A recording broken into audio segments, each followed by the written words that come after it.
I'd like to invite any young people or children who'd like to come forward for our story of the Nativity. They would like to come up. I understand if you don't, but we'll have some visuals on the screens as well.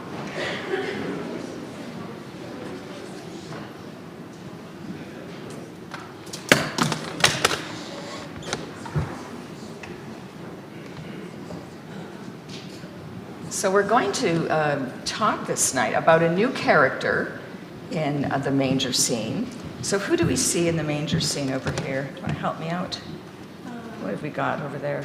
Baby Jesus. We've got baby Jesus, and the little blanket was created at our Advent Intergenerational about a month ago. Everybody contributed a strip and we wove it together.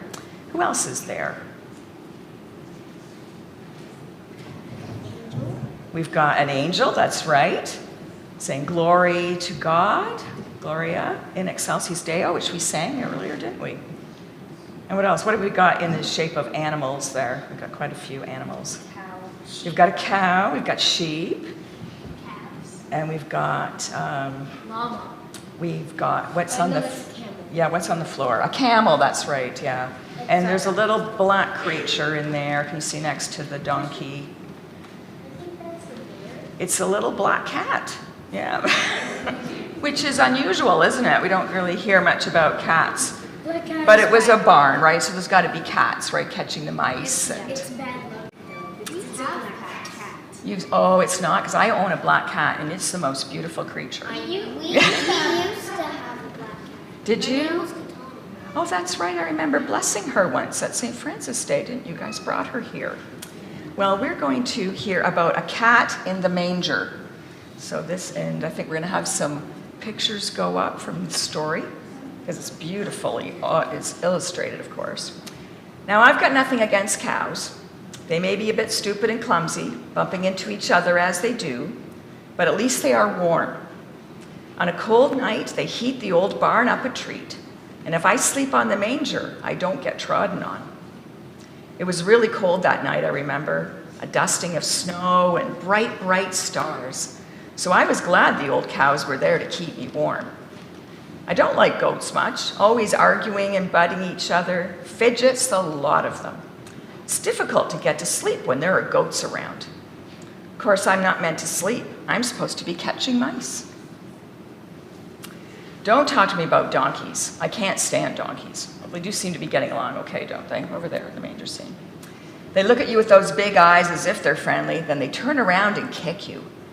You have to watch out when there are donkeys around. Fortunately, we don't normally have to put up with donkeys in our barn. But this night, just as the barn was getting nice and warm, the door flew open, and there was a man and a woman in a flurry of snowflakes with, you guessed it, a donkey. So we've got roosters running around and a cow. There's our cat right there. Yeah. Goats. And goats, you're right, there's a goat there. The donkey did the usual donkey thing, looking all meek and mild and doing his big eye thing. But he wasn't fooling me. I kept out of the way, safe in the manger. The man pulled some fresh straw down from the loft and made a bed for the woman in the corner furthest from the floor. She didn't look too well. Do you understand why she might not look too well? Yep. She was very pregnant, wasn't she? About to have a baby any moment. So yeah, she's not looking very comfortable, is she? Yeah, she's having a seat after that long journey on the donkey. She cried out once or twice, but the man hugged her, and the donkey went even more dewy-eyed. I just minded my own business. Then I heard a baby cry. That's all we needed, a crying baby. The cows and the goats were all wide awake now, shuffling about and treading on each other's toes. Then I was tipped out of the manger. Our poor cat got moved out of the manger. Why do they need the cat out of the manger? For baby Jesus. Right, the baby needs a place to sleep, doesn't he? Yeah, that's right. Then all the shuffling stopped. The baby wasn't crying. Everything was silent. It was as if all the animals held their breath. It was as if the whole world held its breath. And we all looked at the baby, and the baby looked at us. Got that there? Yeah. Then I heard sheep, bleating sheep, typical. Of all the animals in the world, sheep can be relied upon to be very unreliable. We could hear them coming closer and closer, and then with an icy blast, the door flew open again, and in stumbled some shepherds and snowy sheep. The shepherds knelt on the mud floor and talked to the man, and the woman smiled at the baby. Yes. The camels were the last straw. They are as clumsy as cows, but have much bigger feet, bad tempers, bad breath, and they spit. Have you ever seen a camel spit? Got to get out of the way, right? Yeah. You don't want to get that on you. And there were 3 of them. Oh, but in our church, where are 3 wise men? We've got our 1 camel up at the front already, and there are wise men at the back because they don't come up to the manger scene until Epiphany, right? So they're still on their way. Enormous they were. They just stuck their heads under the sacks, covering the window, and glared at us.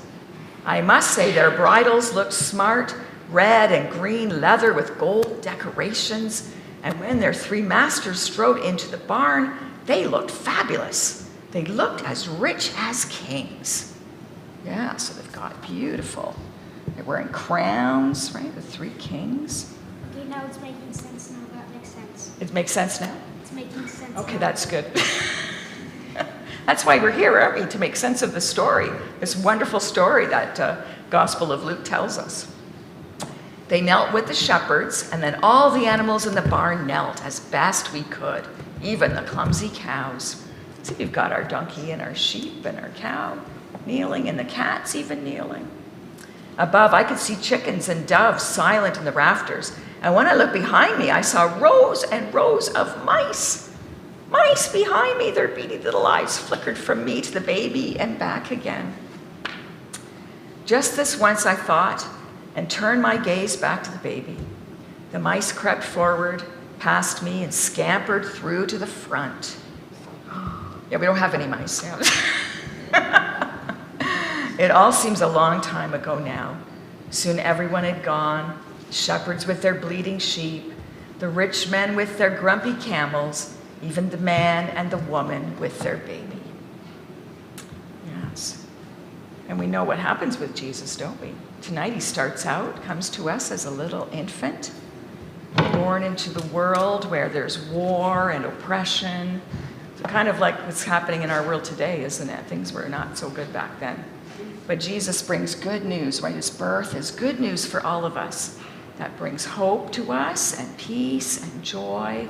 And the most important thing, what's the most important thing Jesus brings us? It starts with L. Life and love. Yes, life and love, 2 very important things. Yeah, so thank you so much for listening to my story, the cat story. And sometimes luck. And sometimes luck. Yeah, sometimes Jesus helps us be lucky in life, doesn't he? Yeah, well, thank you very much. And for your attention and your great questions. Yeah, so if you want, you can go back to your mom and dad. And your big sister. Thank you.